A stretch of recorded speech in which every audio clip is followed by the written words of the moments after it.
गडचिरोली जिल्ह्यात काल दिनांक 24 जानेवारी 2025 रोजी सकाळी 11 वाजताच्या दरम्यान चामोर्शी तालुक्यातील कुनघाडा येथे ग्रामपंचायतीचा मालकीचे स्वर्गरथ अंत्यसंस्कारासाठी प्रेत घेऊन हायवे रस्ता क्रॉस करून वैनगंगा नदीकडे जात असताना वाहन चालकाचे वाहनावरील नियंत्रण सुटल्याने वाहन हायवेवरून भरारी घेऊन दुसऱ्या बाजूला थेट शेतात शिरले।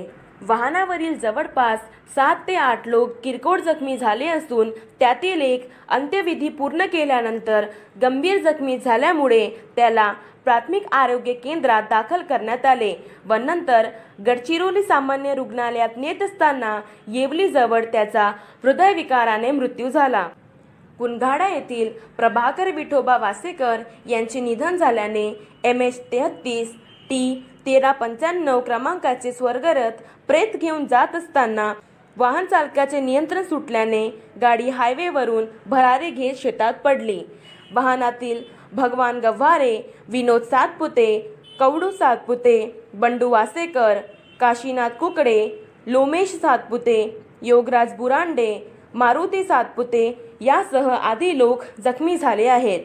महाराष्ट्र लाईव्ह न्यूज, धनराज वासेकर, तालुका प्रतिनिधी, चामोर्शी। बनवा व्हिडिओ, पाठवा व्हिडिओ, आम्ही तुमच्या न्याय हक्कासाठी लढा देऊ। ताज्या बातम्या व घडामोडींसाठी पाहत राहा फक्त महाराष्ट्र लाईव्ह न्यूज। आजच आमच्या चॅनलला सबस्क्राईब करा, शेअर करा, कमेंट करा आणि हो, बेल आयकॉन दबायला विसरू नका। जय महाराष्ट्र।